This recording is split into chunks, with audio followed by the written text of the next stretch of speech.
नमस्कार, मी DT आंबेगावे, मुख्य संपादक सत्य पोलीस टाइम्स। सामान्य जनतेचा आवाज बुलंद करण्यासाठी सत्य पोलीस टाइम्स या चॅनेलला आत्ताच सबस्क्राइब करा।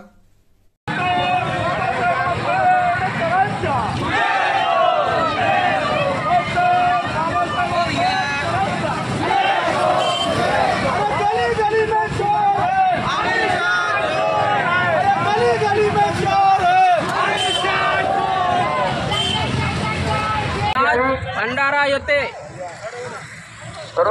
विविध आंबेडकरी समुदायाच्या वतीने भंडारा बंदचे आयोजन करण्यात आले आहे। त्याचप्रमाणे भव्य मोर्चाचे आयोजन सुद्धा करण्यात आलेले आहे आणि ते दृश्य आपण आज सत्य पोलीस टाइमच्या माध्यमातून ते आपण पाहू शकता की ज्या मातेभिरूंनी संविधान शिल्पाची नुकसान भरपाई केली, त्यांच्या निषेधार्थ परभणीत दुसऱ्या दिवशी शांततेत मोर्चा काढण्यात आलेला होता, परंतु तेथील पोलिसांनी अमानुषपणे लाठीचार्ज करून त्यांच्यावर अत्याचार करण्यात आला आणि 600 लोकांवर गुन्हा दाखल करण्यात आला आहे। त्याचप्रमाणे आपल्या देशाचे गृहमंत्री अमित शहा यांनी राज्यसभेत संविधानावर चर्चा सुरू असताना त्यांनी आंबेडकरांबद्दल आंबेडकर अशा पद्धतीचे वक्तव्य करून आंबेडकरांपेक्षा परमेश्वराचे नाव घेतले असते तर आपल्याला स्वर्ग प्राप्त झाला असता, अशा पद्धतीचे वक्तव्य या देशाचे गृहमंत्री अमित शहा यांनी सुद्धा केलेलं आहे।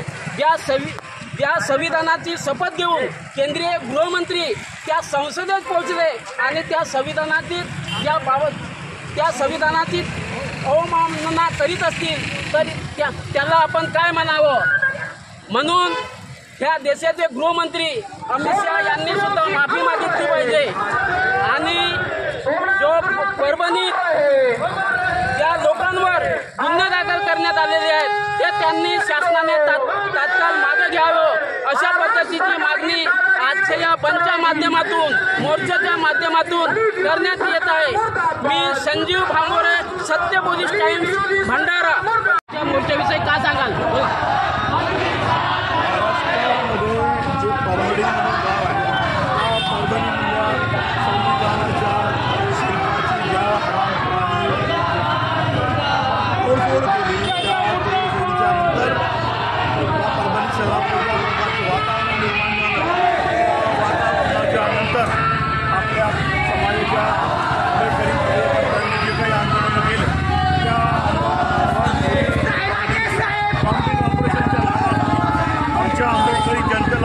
चिरडून टाकतो आणि हे सगळं करताना महाराष्ट्र सरकारचे मुख्यमंत्री याला दम्याचा आजार होता, सूर्यवंशी याला दम्याचा आजार होता।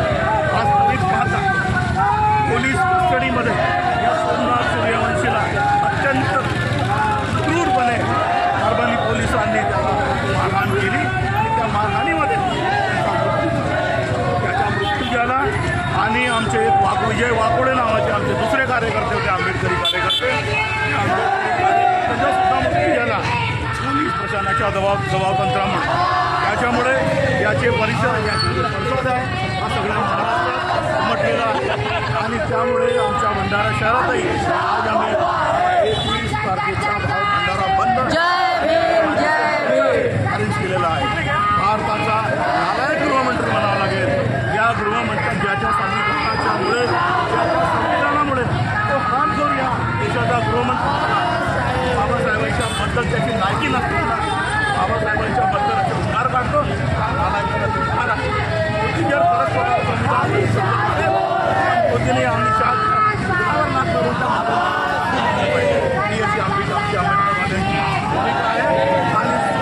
सूर्यवंशी याला न्याय मिळाला पाहिजे, याच्यासाठी आम्ही काही मागण्या घेऊन महाराष्ट्र सरकारच्या विरोधामध्ये आम्ही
कशासाठी काढण्यात आला आहे याचा सविस्तर आदरणीय अमृतजी बनसोड यांनी आपणासमोर कथन केलेलं आहे आणि त्यामुळे मी आता त्याकडे जास्त वळत नाही, पण एवढंच म्हणेन की परभणीमध्ये सकल हिंदू समाजाच्या वतीनं बांगलादेशात ज्या हिंदूंवर अत्याचार होत आहे त्याच्या निषेधार्थ जो मोर्चा काढण्यात आलेला आहे आणि त्या मोर्चामध्ये जे भाषणबाजी झाली तर प्रामुख्याने डॉक्टर बाबासाहेब आंबेडकरांच्या विरोधात आणि संविधानाच्या विरोधामध्ये सर्व भाषणबाजी झाली होती आणि ते भाषण ऐकायला हा जो ज्याला मनोरुग्ण म्हणते सरकार तर तो व्यक्ती तिथे त्या सभेमध्ये होता आणि त्या भाषणामधून जी काय त्याच्या डोक्यामध्ये प्रेरणा मिळाली त्याचा परिणाम म्हणजे संविधानाच्या प्रतिमेचा अवमान त्या व्यक्तीने केलेला आहे। खरं म्हणजे तो मनोरुग्ण नव्हता,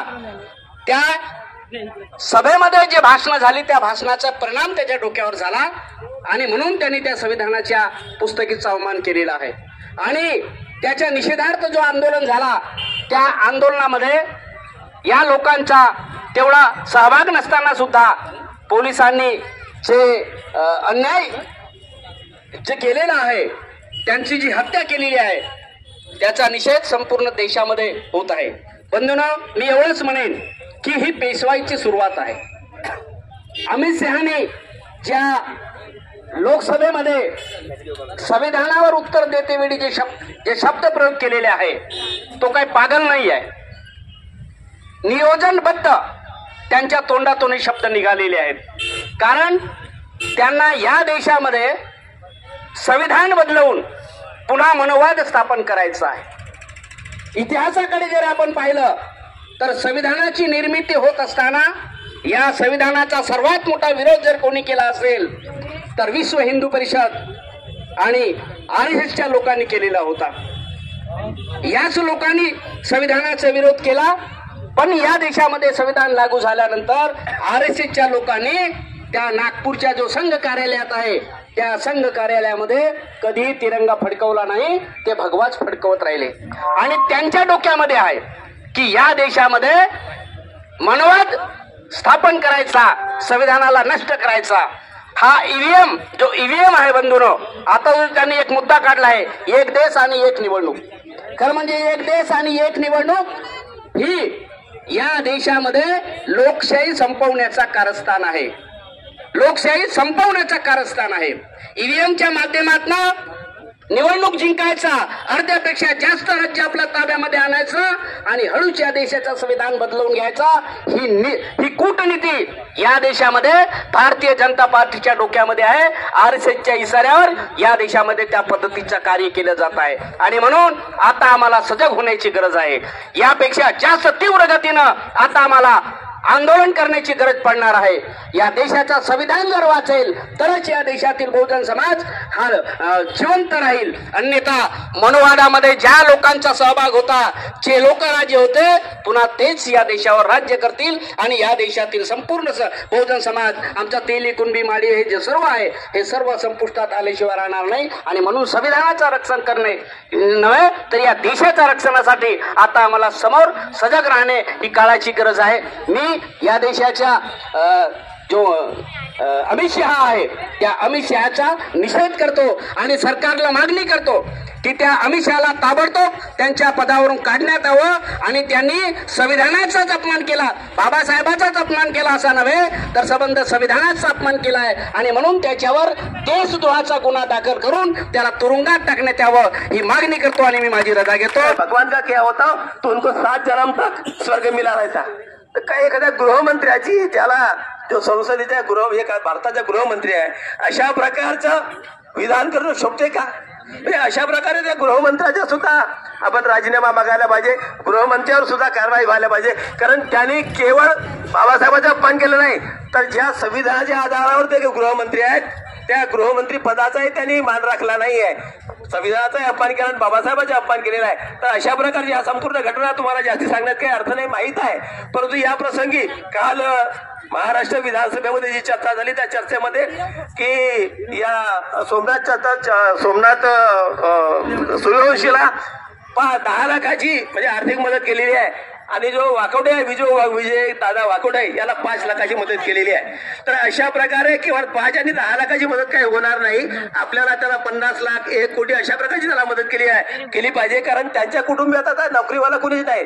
त्याला एक प्रकारे त्याला एक सरकारी नोकरी दिलेली पाहिजे. आणि यामध्येच बीडमध्ये सुद्धा म्हणजे महाराष्ट्र सरकार सत्तेमध्ये आल्यापासून कशा प्रकारच्या घटना घडतात. बीडमध्ये सुद्धा एका देशमुख नावाच्या सरपंचाची इथल्याच म्हणजे म्हणजे मंत्र्याचे जे रखवालदार आहेत यांनी त्याची हत्या केलेली आहे. अशा प्रकारे त्या हत्येचा सुद्धा आपण निषेध करूया. सामान्य जनतेचा बुलंद आवाज, सत्य पोलीस टाइम्स.